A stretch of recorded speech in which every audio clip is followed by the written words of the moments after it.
Wonderful. Well, hello, everybody. Welcome back for our webinar series. If you haven't been here before, my name is Eddie Cresci. I'm the founder and CEO of Rainfall Health. We're an AI-enabled accountability and accessibility software to maximize Medicare reimbursement. For the team model, which is what we're going to be discussing here today, we're helping executives of mandated hospitals and systems go from stressed to successful and overwhelmed to over the moon. If you're interested in finding out how your facility is affected, please reach out to us after the fact. Today, we'll be kicking off our part 4 of the webinar series around the team model. And today we're understanding the financial implications of the team tracks. And we'll be turning it over to our VP of Operations, Marla Brown here, to take us through the rest of it. Great, thank you so Wonderful. much. Welcome, everyone. Thank you all for joining. Today is the 4th part of a multi-part series to share information with you about team. So a little recap: during our first session, we discussed the how, what, when, and why of team. In our second session, we took a deeper dive into MSDRG, HCPCS codes, the new CQS measure, and quality measures. Last session, being our third session, we discussed the role of anchor hospitals, their collaborators, and sharing arrangements. So yes, if you would like more information, please reach out so we can connect you with those recordings. Okay, in our first session, backtracking a little bit, we touched briefly on team tracks in the financial up and down side, and that is the focus of today's webinar. So if you are one of the 740 team mandated sites, that means your facility could either pay CMS or be paid by CMS up to 20% max loss or gain. This is in addition to the current CMS reimbursement rates. Okay, so this loss or gain is dependent on the facility's chosen track and meeting the quality and compliance requirements we've talked about in past sessions. If you don't know if your hospital is a mandated hospital, you can visit our website to search for your facility. And of course, you can just reach out to us directly. Okay, so let's give a high-level overview of the team tracks, and then we're going to get more into detail in just a bit. Team has 3 participation tracks. Track 1, no downside risk and a medium level of reward for the first year, or up to 3 years if you're a safety net hospital. Track 2 has the lower end of the levels of risk and reward and does not start until performance year 2. Track 3 has the highest level of risk and reward for all years 1 through 5. We'll get into detail in just a minute, but let's pause for a second and understand how performance year and reporting years are relevant to tracks and those reimbursement rates. Past reporting years inform the team framework. Okay, so the reporting year is that time period when data is collected and it's reported to CMS, and that those past reporting years is what is used in part to inform the episode target cost for team. Right, the episode target costs are also comprised of those team quality measures and these other factors that we've talked about in past episodes that informs your total stop loss stop gain for your track. That's a mouthful, but you can see in this table on the slide that performance year 1 starts January 1 is informed by data from January 22nd through the 24th, that baseline period data, right? So that baseline period data that's informing your episode target cost will be shared with the mandated facilities at least 1 month prior to the start date of each performance year. So that means for performance year 1, that information will be shared with you no later than December 1st, 2025. Right? So let's talk about this a little bit more. Let's talk about performance year. So performance year is the year the model is active. And this is important because there are deadlines that are associated with performance year. Okay, so team participants, as we can see in our little timeline, team participants are required to notify CMS of their track choice, performance year 1, only track 1 or 3, prior to the start of performance year 1.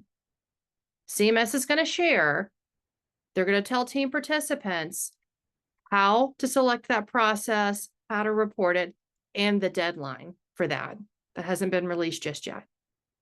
So it is very important to understand the track selection. They're subject to eligibility review and approval by CMS. So once that deadline comes out to choose that track, you want to do it as quickly as possible because it still has to be approved by CMS before January 1 when the model takes effect.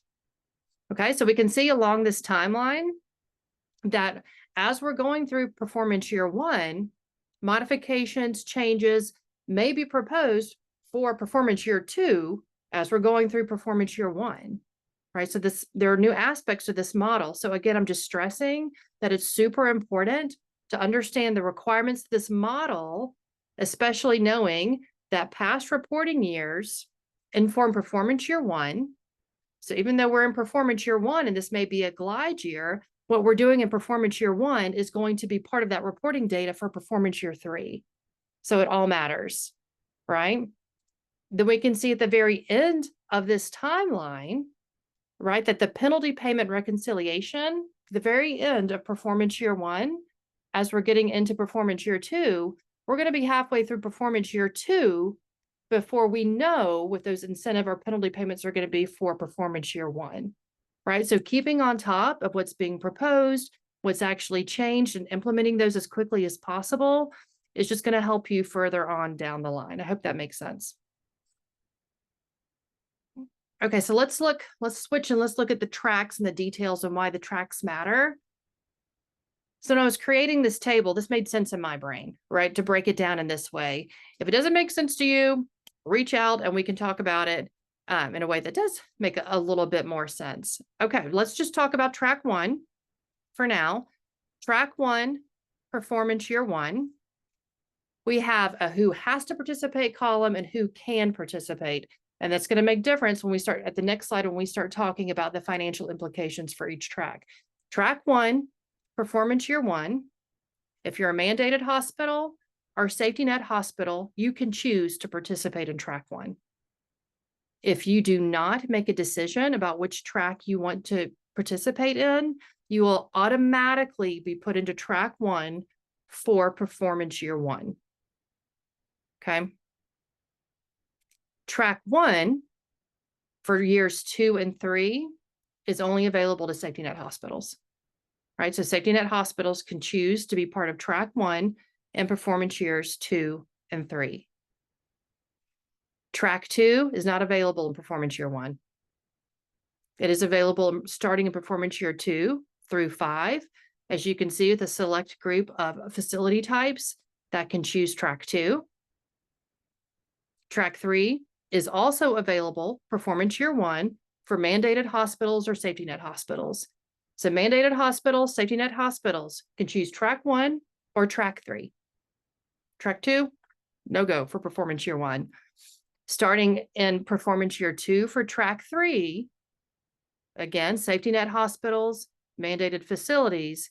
In performance year 2, if you do not choose a track, track 3 becomes your default track. And as we look at the next slide with percentages, this is when it starts to make a difference here. So let's go ahead and look into that. Same chart, but now let's look at the stop loss, stop gain. We can see why track 1 may be beneficial to certain facilities, depending on what your past data shares with you. So the stop loss for track 1, that means there's no risk. There is no risk with track 1. There is a potential gain of up to 10% for track 1, right? Track 2 is that we talked about earlier, is the lowest risk reward. So it's 5% risk or 5% reward. Track 3, this is pretty exciting. Up to 20% gain or up to 20% loss, right? This is where it's really important to understand your facility, where you are, where you want your facility to go. We have talked with some facilities who are very interested in track 3. They know their history, they know their quality measure scores, and the thought of being able to participate in track 3 right out of the gate for up to 20% gain is a very attractive option for them. So again, just knowing your facility, where you want to go, And we'd love to help you with that. So please feel free to reach out if you have more questions about how to select your track. In previous sessions, we did talk through the factors that calculate the stop loss, stop gain. Right. I'm going to give a really high level. Again, if you would like, where we went into more detail in past sessions, reach out. We'll send you the recording. The composite quality score, that CQS score, it's a new measurement specific to team and applies to team beneficiaries. At a high level, it's calculated by a weighted score per quality measure. And once that CQS amount is calculated, that is what is used to adjust the reconciliation amount, either up or down. Then that reconciliation amount, depending on the track you're in, informs the total stop loss, stop gain that you're either going to receive or you're going to pay back. Right? So helping to inform those CQS are the quality measures we've talked about in the past. There are currently 6 required measures, with another one proposed in the April release. Right? So if that becomes final, then the final release for 2026, that's going to be a new measure. Really, again, can't stress enough how important it is to understand the changes that are happening as this model rolls out. Okay.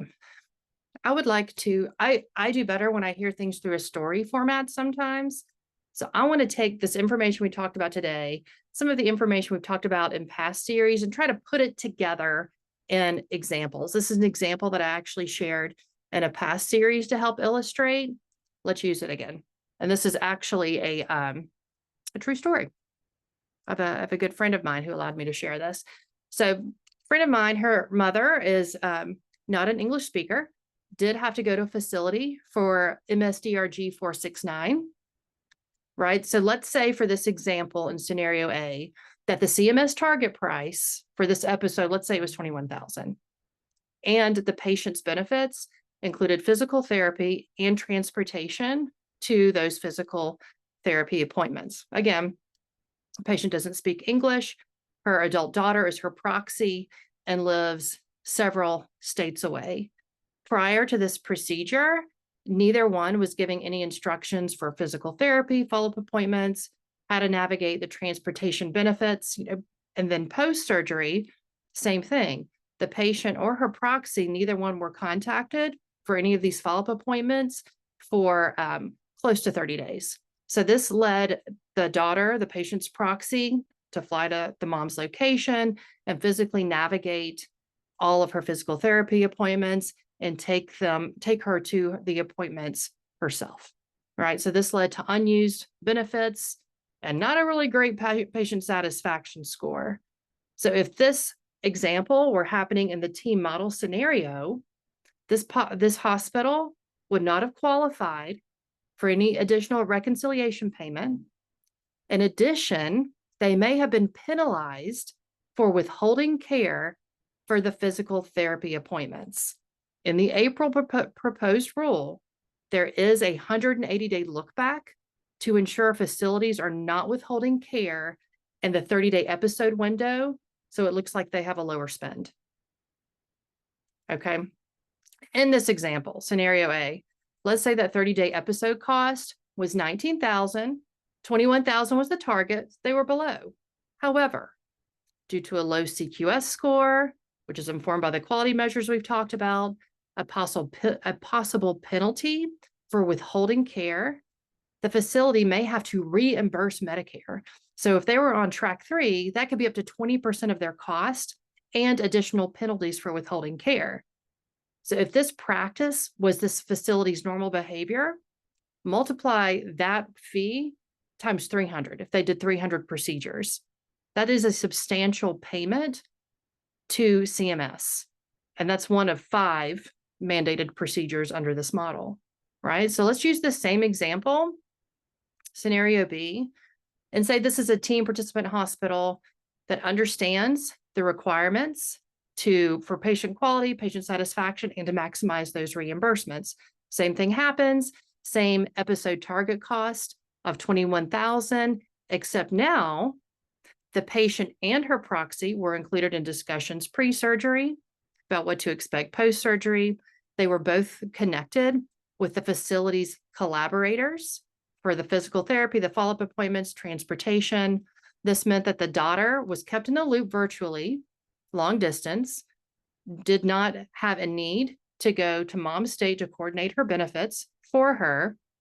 Patient satisfaction score, very high. Let's say because this facility had already had signed agreements, those collaborator sharing arrangements, which are mandatory in team, had those in place. The total 30-day episode spend, let's say, was 20,000. A high CQS score, no penalty for withholding care, using those collaborator sharing agreements. Same scenario, if this organization or this facility was on track 3, up to that 20% of reimbursement, that is a substantial payment to the facility by understanding that the team model and what it's going to take to get those maximum reimbursements and patient satisfaction score. So hope that was helpful. One last thing I would like to just highlight and remind everyone of, that it is CMS's goal by 2030 to have 100% of Medicare beneficiaries and a large percentage of Medicaid beneficiaries on a performance-like model, like TEAM, performance-like model by 2030. So this model is something that they're envisioning using and changing the way that care may be offered, post-care may be offered. So just want to highlight that. Again, can't stress enough how important it is to understand TEAM, the model, and very much appreciate you being here for this series. And yeah, if there are any questions, I'm happy to answer them. Or Ahmed, I'm happy to turn back over to you to close us out.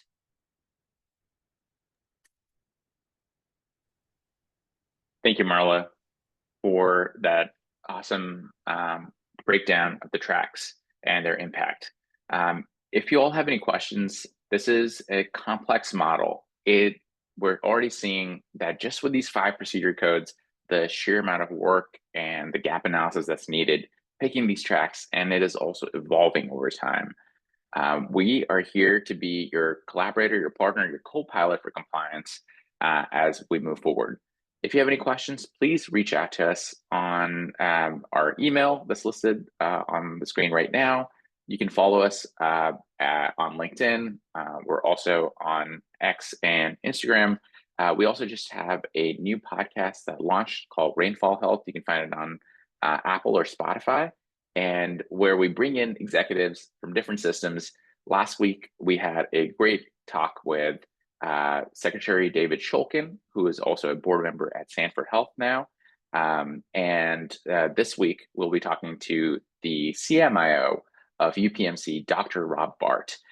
Please look out for that. And if you have any questions, please reach out at the email that's provided, and we're more than happy to help you with this process. Thank you, and we'll see you next week.